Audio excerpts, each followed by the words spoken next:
what is going on? Welcome to the channel. Today we're talking about this beautiful Jiangxia 500RR. Everybody's talking about this bike here in China.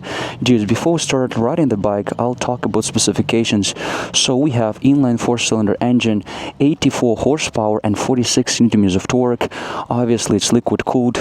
We have 168 kilograms heavy motorcycle, but we're at the scrapyard, and just now it turned out that the bike is a little bit heavier than that.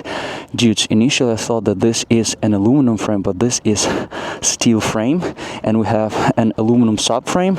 The rims are aluminum as well. The tank capacity is 15 liters. Speaking about brakes, we have 300mm dual side disc up front, 4-piston calipers. From behind we have 220mm single disc and 2-piston calipers. We have adjustable front suspension from the brand which is called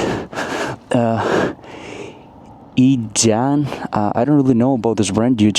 If you know something, let me know. The suspension is really stiff, and again, it's not fully adjustable. As we can see, there is compression and there is tension. And from behind we have a monoshock, which is adjustable as well, but it's pretty stiff nonetheless.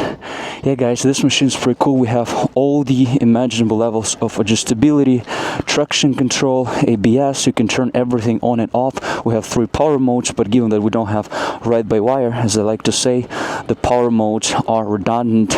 The fuel consumption, this bad boy is really good. It's like 5.2 liters, which is super cool. The seat height is 800mm, and I'll tell you guys that when you see this bike in person, it looks very small. It's actually a little bit longer, 1 centimeter longer than Cove, and it's more narrow. So the design of this bike is extremely beautiful. I really like the color scheme, and of course the most beautiful part of this design is this single-sided swing arm. This bike in particular is a limited edition, so there's only 1,000 bikes like that, and this is number 753, so it's pretty cool to see. Yeah, dude, the design of this machine is very beautiful, very aggressive. Everything about this bike is very rigid, ready to go. You can rev it up all the way up to 15,000 RPMs. By the way, speaking about tires, these are the same tires as on my CF Moto 675, and the width of the rear tire is 180mm, so it's a big tire. The rake angle this time is 24.5 degrees. Slow speed maneuverability isn't good, but it feels very stable at high speeds. And speaking about stability, over here we have a steering damper straight from the factory. Yeah guys, this was my humble specification overview. I'll hop on the bike and let's go.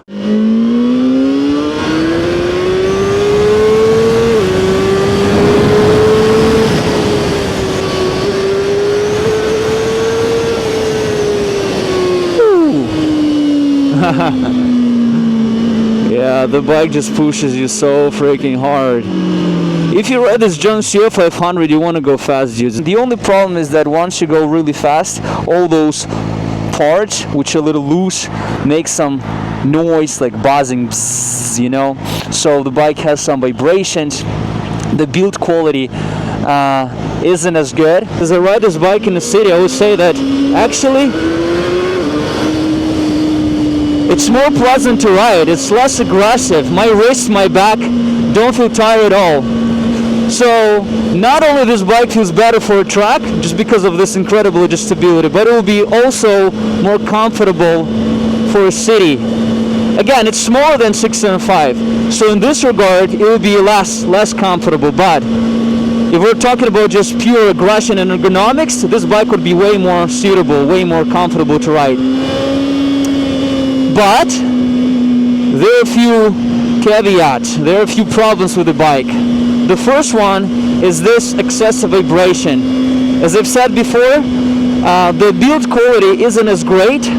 Some parts feel a little bit loose, and when you go pretty hard on the bike, you can hear some vibrations from different parts. If not for the vibration, I would say that this bike is very smooth and really pleasant to ride. It's very pleasant to ride, don't get me wrong, but the vibration for some people can spoil the experience. Not for me though. I still appreciate this super lightweight. By the way guys, even though the bike is super light, but somehow it's crazy stable. I don't really think that the steering damper does that much. I feel like the ergonomics, the way the bike is built from the bottom, makes this bike so stable. stability is really impressive. And the front end of the bike is so well planted. No matter how fast you go, the front end sticks to the ground and gives you so much confidence. I feel like this might be the best sounding motorcycle in the class. It sounds even better than Co 450.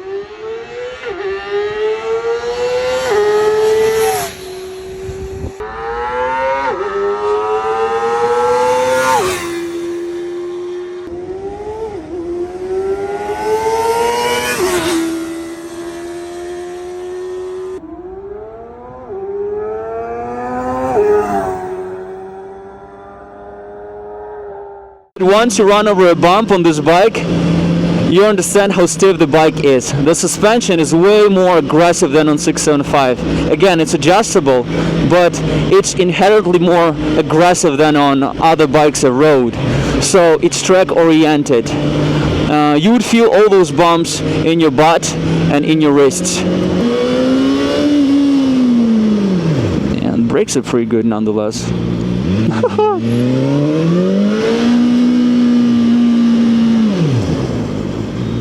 If you would turn ABS off completely, it would be super easy to do stoppies because the bike is so light.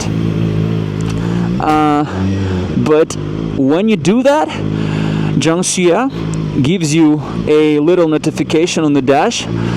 It just wants you to know that what you're about to do is not very rational. It's kind of stupid. Please don't do it on the street. What are you doing? Do you think you're playing games or what?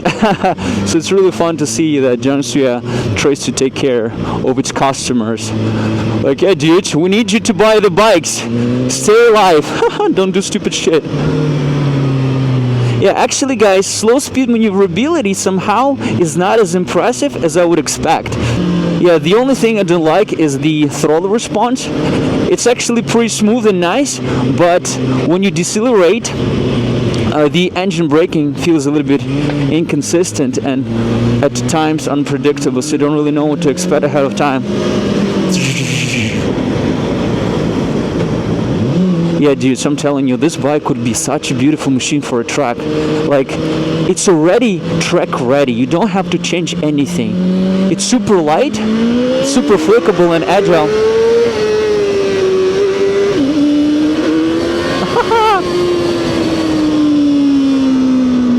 Yeah, but the vibration, shoot. And it's a brand new bike. Yeah. This is something I don't appreciate too much, but again, for this lightweight, why not? Yeah, you can feel this boost in power after 8,000-9,000 RPMs. Oh, yeah, so if you want to ride it fast, you have to keep it up all the time. You have to keep the revs up all the time. Not very optimal for a city, but again, for a track, it would be such a sweet thing. The clutch on this bike is very similar to 675, so it's soft, but not too soft. It's exactly where it's supposed to be. The brake lever engages a little bit too late, I would say. So the first part of the movement is rather useless, but then it starts biting. So in this way, in this regard, actually, it's very similar to 500 Vroom. Yeah, I would say that this bike actually supposed to compete with Co 450 RR. It's supposed to compete with Vroom 500 RR. It's supposed to compete with ZX4. And I would say that this bike would be much faster than all the bikes I've just mentioned. I don't like the buzzing, the vibration. Okay, twisties.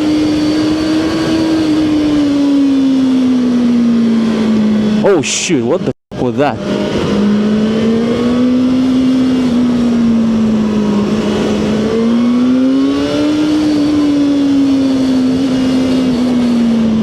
Ooh.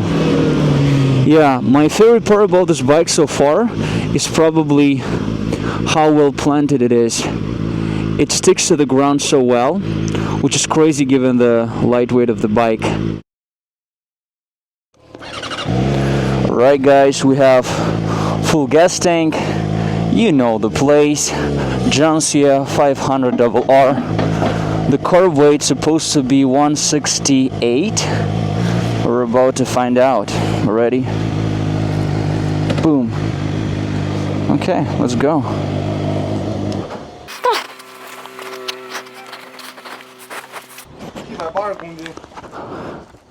E-by-ba. Ooh. 180 kilograms. Well, not 168.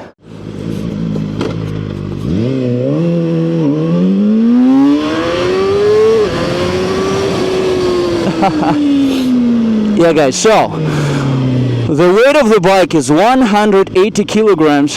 The rake angle is 24.5 degrees, and this is why U-turns are so unpleasant. The bike doesn't have an aluminum frame, apparently we have a steel frame, and this is why the bike is so much heavier than Cove, and this is why it's not as flickable. But overall, the bike is pretty cool, the fastest motorcycle in the class, and the adjustability is just insane. So I like it. Boom.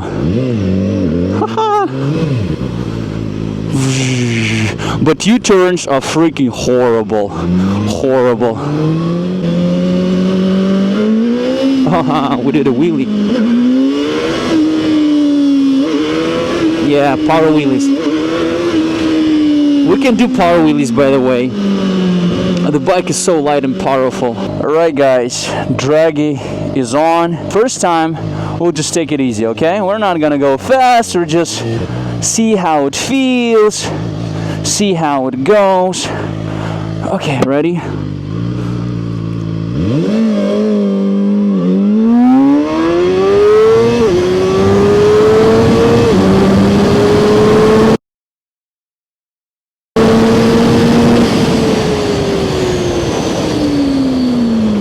Okay. Okay, so what? 0 to 150 was 8.2. That's really good, but my 0 to 100 was horrible. Okay, not bad. Not bad. 0 to 150 is much better than on any other motorcycle so far. Right, dudes, ready? Hope we'll not lose the Dragy. Okay.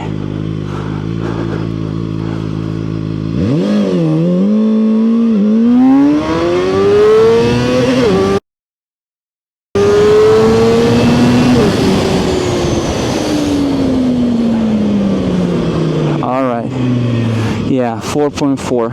So this is what I was thinking, guys. These motorcycles with a small displacement, they are really difficult to launch. And Dragy 500RR claims that the official acceleration is supposed to be at about 3.4 seconds, which is insane. It's just as fast as 6.5, but guys, you need to be really skillful. Okay, one more time. Ready?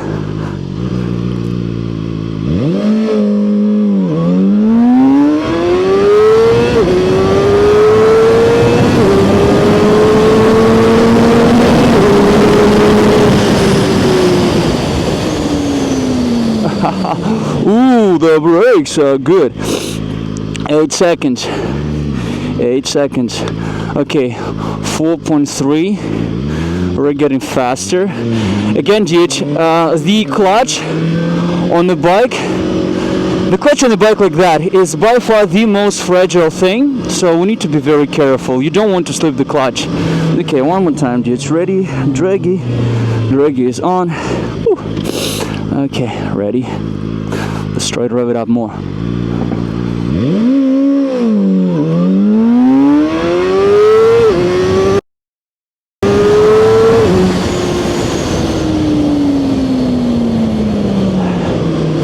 Oh, better. 4.14 seconds. Well, we're getting better, you see?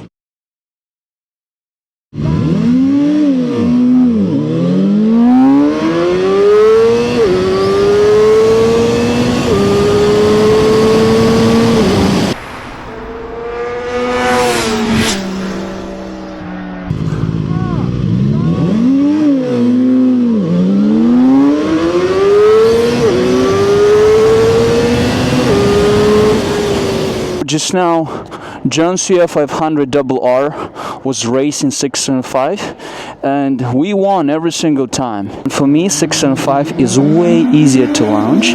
Official acceleration, initially CF Moto was claiming that the official acceleration of 675 was 3 seconds flat. Eventually they said that it's like 3.3 seconds. Now for European market it will be 3.6 seconds. The official acceleration of this bad boy is 3.4, and my best result was like 4.1 seconds, so it's way worse than what John CF 500RR claims. So for me, 675 is way easier to launch. My result is somehow close to the official numbers. Meanwhile, on this bad boy, it'll be much slower. But if you're not very experienced, probably 675 would not be as easy to launch as I thought. If you look at those bikes like I do right now, you can see right away that 675 is gonna be much bigger. It looks better, less gaps in the design. It looks sturdy. Build quality would be better, I would say, as well. I'll show you one thing, dudes. Hope you'll see. So the fairings made of very hollow plastic, which is a good thing, I guess, because the bike is super light, but plastic on the gas tank, as you can see, is a little loose, so you can move it with a finger like that. And this is a brand new bike, and this is something I do not like, if I'm being honest. And on 675, like, everything is super sturdy. But actually no, I'll take it back. So there's a tiny gap here, but it's not as loose, and this bike is older than this. So build quality of 675 is gonna be much better compared to 500RR. But again, guys, you do not buy this bike because of the build quality. You buy it just because this is a weapon for a track. We have all the imaginable levels of adjustability, 3 levels of adjustability in terms of ABS, 3 levels of adjustability in terms of traction control, and we also have power modes. But as I said earlier in the video, those power modes, they're redundant. We don't have ride-by-wire, so the power modes would feel pretty much the same. The difference is negligible. It feels very light, very firm, very rigid suspension. I feel all the bumps, but this feedback would be super beneficial for a track, and this is probably my dream at this point, to ride this bike on the track. This bike would be way more suitable for a city as far as I am concerned, because again, bottom end torque is better, the power is way more linear, the torque and power is available everywhere. In the end of the day, for a city, I would probably choose 675. It feels better, more composed, quality is a little bit better, build quality is a little bit better, everything just sticks together a little bit better. Hey dude, this was my humble opinion. This was my best effort in terms of acceleration. Tell me what you think about these two. Which bike would you choose? What do you think about this beautiful Dragy CF 500RR? Tell me what you think about this bike in comparison to other bikes. And as always, please stay safe, and I'll see you in my next videos. Bye everybody. Take care.